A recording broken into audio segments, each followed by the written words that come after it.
질병이잖아요. 그렇죠. 근데 이제 이 코로나를 가지고 처음에 이제 엄청나게 이제 공포를 조장했습니다. 국민들에게. 그래서 처음에 뭐 심지어는 의사들조차도 그 공포 조장에 굉장히 현혹이 됐거든요. 그래서 공산주의자들이나 사회주의자들이 이 국민 대중을 지배하는 방법이 공포를 조장합니다. 공포를 조장한 후에 마녀 사냥을 하고 자기들의 타겟들을 때려잡는데 문재인 정부가 똑같은 수법을 썼습니다. 독감이 1년에 3,000명 사망하는데요. 1년이 지났지만 코로나 사망자는 지금 1,800명밖에 되지 않습니다. 세상. 그럼 객관적으로 봤을 때 독감보다 치사율이 사망자가 많지 않다. 국민들한테 위험하지 않다. 근데 독감으로 이런 일을 벌였다고 한번 생각해 보십시오. 속았다는 생각이 들지 않겠습니까? 근데 처음에 이 코로나를 이용해서 제일 처음에 이제 교회를 때려잡기 시작했고 대한민국의 자유민주주의를 때려잡기 시작했습니다. 그래서 제가 이제 가장 충격을 받은 게 문재인이 이제 이 코로나를 가지고 전철도 멀쩡하게 운영하고 백화점도 멀쩡하게 운영하고 심지어는 밤새도록 나이트클럽도 운영하는 상황에서 교회 예배를 금지시키고 교회를 폐쇄시키더라고요. 그래서 저는 거기에 굉장히 설마 문재인이 아무리 악해도 교회를 폐쇄시키고 예배를 금지시킬 수 있을까 이런 생각을 했는데 그것이 대한민국에서 일어나는 것을 보고 저는 굉장히 충격을 받았습니다. 작년 3월 달 벌써 1년 전의 일이죠. 이태원의 나이트클럽은 하는데 사랑제일교회는 박원순이가 예배 못 드리게 여기 와서 난리를 쳤잖아요. 뭐 때문에? 코로나 때문이라고 그랬습니다. 코로나를 이용한 공포를 이용해서 교회를 탄압했습니다. 오늘 제가 여기 교회 예배 드리러 와서 상당히 좀 감격스러웠던 게 이 교회를 2번이나 때려 부수려고 했거든요. 문재인 정권에서. 근데 교회를 때려 부수러 사람을 보낼 때 확진자가 하루에 500명씩 발생하는데 교회 때려 부술 때는 코로나가 없다고 그래요.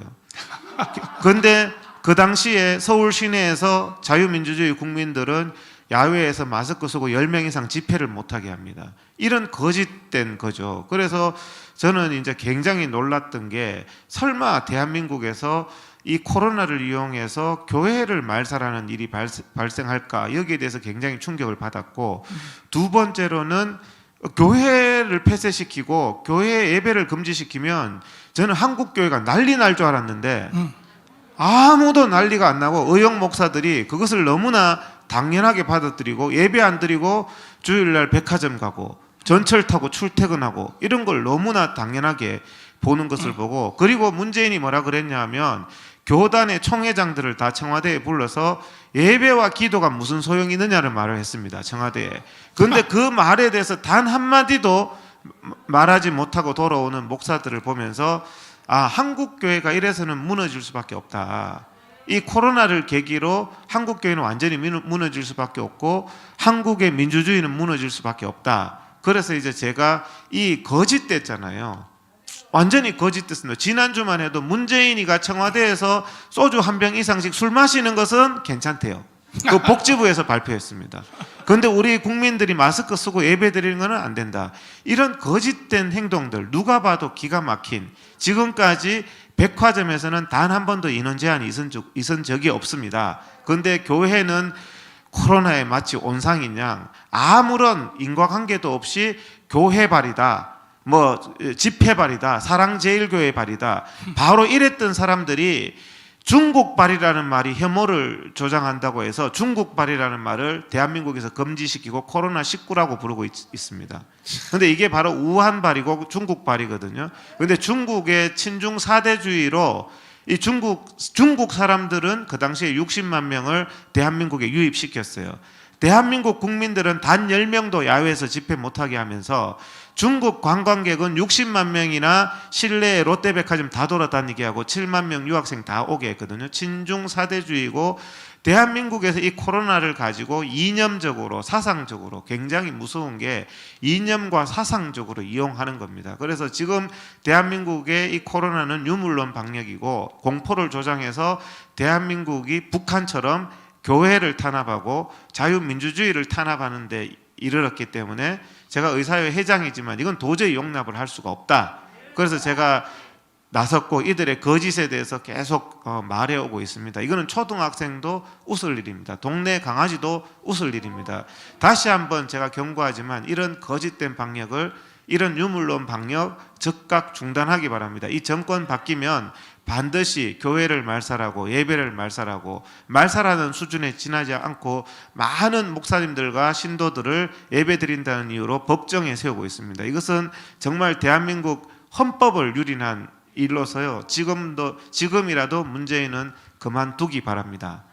모 국회의원이 질병관리청에 질문한 게 있습니다. 네. 그 질문서에 보면 사랑제일교회 발의라고 했는 근거가 뭐냐 하니까, 사랑제일교회 교인 명부에 있으면 그 사람이 확진이 되면 사랑제일교회 발의랍니다.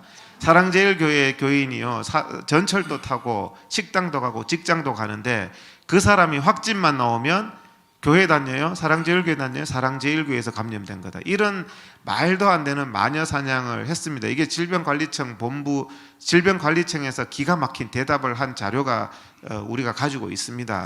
정말 이거는 기가 막힌 거고요. 사랑제일교회에서 감염됐다고 했던 사람의 공소장을 보면은 검사가 그냥 사랑제일교회에서 8월 13일 날 감염됐답니다. 그러면 감염시킨 사람 누구냐? 없습니다. 감염시킨 사람도 없이 어떻게 아버지도 없이 애가 어떻게 태어납니까? 이런 거짓된 일을 하고 있습니다. 이런 거짓된 걸로 오늘까지 확진자가 12만 명입니다. 최근에 얼마 전에도 어떤 교회 목사님, 개척교회 목사님, 자기 교회에서 확진자 몇 명 나왔는데 경찰서에서 오라 그러는데 어떻게 하면 좋나요? 그랬어요. 목사님, 뭐 확진자 나온 게 죄진 겁니까? 대한민국에 12만 명이나 나왔는데, 옛날에 정광훈 목사님 확진됐을 때도 뭐 정광훈 목사 확진됐다고 언론에서 보도하길래, 그때 저보고 누가 묻길래, 아니 정광훈 목사님이 확진 걸린 게 뭐 대단한 거냐, 그러면 대한민국 12만 명 확진자 나올 때마다 다 보도해라. 자기들 어떤 뭐 동부구치소에서 1200명 쏟아져도 별일 아니라 그러잖아요. 백화점에서는요, 확진자 쏟아져도요, 그날 대기표 200번 줍니다. 그리고 백화점 사장이 확진자 쏟아졌다고 백화점 폐쇄한 적도 없고 경찰서 불려간 적도 없습니다. 근데 교회는 그 교회도 2주간 폐쇄에다가 경찰서 오래요. 무슨 국민이 질병이, 자기들이 중국산 바이러스 수입해가 질병 걸리는 게 왜 죄인 것처럼. 그래서 제가 그 목사님한테도 제발 이 공포 조장한 것에 주눅 들지 마세요. 확진 나올 수 있습니다. 확진 나오면 어떡하라고? 당신이 수입한 거 아니야? 이렇게 해야죠. 정말 우리는 주눅 들지 말고요, 당당해야 되고, 사랑제일교회 발의라고 했던 그 마녀 사냥에 대해서는요, 과학적으로 말도 안 되는 겁니다. 근데 지금까지 코로나 백신 맞고 78명이 사망했거든요. 심지어는 코로나 백신 맞고 멀쩡하게 CCTV에 다 나옵니다. 자기가 걸어가서 코로나 주사 맞고 집에 걸어왔는데 2시간 만에 사망했습니다. 78명이 사망했고, 심지어는 주사 맞고 2시간 만에, 주사 맞고 4시간 만에 사망한 사람이 있는데요, 전부 문재인 정부는 인과관계가 없답니다. 그때 인과관계를 따질 때는요, 증거 있냐는 식으로 나옵니다. 그런데 뭐 사랑제일교회 발이다 뭐 이런 것 뒤집어 씌울 때는요, 아무 증거 없이 뒤집어 씌웁니다. 그래서 이들의 인과관계라는 게요, 너무나 국민을 기만하고 있다. 그래서 제가 지난번에도 코로나 백신에 대해서도 국민들이 맞을 때 맞더라도 알고 맞아야 된다. 지난주 한 주간 동안 코로나 백신 맞고 14명 사망했습니다. 그다음 그 전주에 9명 사망했습니다. 그런데 국민들에게 절대로 비밀로 하는 거예요. 이 사람들이 뭐 광우병 단 한 명만 걸려도 안 되니까 미국산 소고기 먹으면 안 된다 했던 사람들 아닙니까? 그런데 한 주에 14명 사망, 다음 주에도 14명 사망할 겁니다. 러시안 룰렛 같은 거예요. 근데 알고 맞으시라는 거예요. 제가 맞지 말라는 게 아니에요. 그렇지만 나 그러면 안 맞을래. 자, 코로나 백신 안 맞는다고 다 죽는 것도 아닙니다. 그죠? 코로나 제가 백신 저도 안 맞았거든요. 안 맞고 있다고 다 죽습니까? 코로나 백신 맞는다고 다 삽니까? 코로나 백신 맞는다고 100% 다 예방됩니까? 문재인이 최근에 또 코로나 쇼를 했죠. 아스트라제네카를 맞았습니다. 5주 만에 맞았거든요. 5주 만에 맞으면 항체가 생길 확률이 52%입니다. 52% 생기는 쇼를 합니까? 국민들 앞에? 그리고 그 항체가 변이에는 어떤 효과가 있을 것이며, 항체의 지속 기간은 그 52% 생긴 것조차도 3개월 갈지 6개월 갈지 어떻게 압니까? 그리고 이 코로나 백신을 맞았던 의사들 경험을 해보면 죽을 뻔했다고는 사람들도 많거든요. 그러니까 사실은 모든 게 다 불명확한 상태에서 이들은 국민들에게 솔직하게 말을 하고 선택은 국민이 하는 겁니다. 심지어는 치료도요, 의사는 설명 의무가 있고 선택은 환자 본인이 하는 겁니다. 수술을 받을지 항암 치료를 받을지, 이게 의학의 기본입니다. 그런데 대한민국은 국민의 설명 의무도 없고요, 선택권도 없어요. 무조건 맞으래요. 안 맞으면 구상권 청구한다. 이건 공산당이나 하는 짓이죠. 심지어는 치료도 의사는 설명 의무를 할 뿐인데 이거는 예방이잖아요. 안 맞는다고 죽는 것도 아니잖아요. 그런데 뭐 아예 그냥 언론을 통제해 가지고 지난주에 14명 사망한 것도 언론이 보도를 못하게 합니다. 그러면서 자기들은 과거에 단 한 명의 국민 생명 찾았던 사람입니다. 단 10명의 백혈병 발생하면 삼성전자 반도체 안 된다고 했던 사람들입니다. 이런 사람들이 지금 10몇 명 죽는 게 대수냐? 그걸 왜 보도해? 그걸 왜 국민들에게 얘기해? 이렇게 합니다. 알고는 맞아야죠. 나의 부모님이 갑자기 돌아가셨는데 코로나 백신 맞고, 그런 분들이 우리 주변에 많이 있습니다. 그분들의 호소가 부모님 멀쩡하게 가서 주사 맞고 1시간 만에 돌아가셨다. 얼마나 기가 막힙니까? 이런 부분에 대해서 의사들, 그리고 의사인 제가 우리 가족들에게 코로나 주사를 권할 때 굉장히 고민하거든요.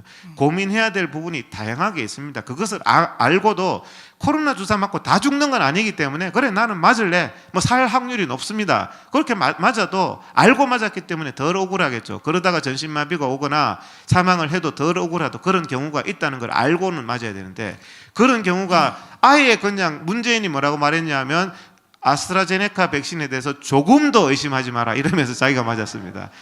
일주일에 14명 사망했는데 어떻게 조금 더 의심하지 않습니까? 그러니까 모든 부분들에 대해서는 자기가 선택해야 될 부분이고, 또 중요한 부분은요, 1년 이상 이 코로나 팬데믹이었기 때문에 저도 제 자신이 코로나에 대한 항체가 있을 가능성이 굉장히 높다고 생각합니다. 제가 뭐 확진자 안 만났겠습니까? 우리나라에 3만 명씩 확진자가 생겼는데, 그래서 자기 몸에 항체가 있을 가능성이나 모든 걸 종합적으로 고려해서 환자가 예방적인 차원에서 맞을지 안 맞을지 국민이 선택해야 될 부분을, 이 정부는요, 왜곡된 정보와 통계 조작을 통해서 모든 것을 국민들에게 강제하고 공포를 조장하고 특정 타겟에 대해서 어떻게 정치적인 박해를 하고, 이런 부분들은요 반드시 역사의 심판을 저는 받아야 된다고 생각합니다. 유행할 당시에 혈액 검사를 해보니까 실제 감염된 사람은 27배 정도 높았죠. 실제는 한 20만 명 정도 나왔습니다. 그래서 6,800명만 진단될 뿐이에요. 20만 명은 무증상으로 식당에서 밥도 먹고 전철도 타고 다 하고 있는 겁니다. 실제로 확진보다 깜깜이 감염이 많다는 것은 전 세계적으로 인정된 바 있고, 뉴욕에서도 조사했을 때 20배에서 30배 깜깜이 감염이 있는 겁니다. 이 자리에도 있는 겁니다. 누구나 다 깜깜이 감염이 있는 부분에 대해서, 그런 부분들에 대해서 마치 박원순이가요 예배를 금지시키고 그 다음에 광화문 집회를 금지시킬 때 광화문에서 와서 했던 말이 있습니다. 이 자리에서 단 한 명 확진자 나오면 어떻게 책임질래?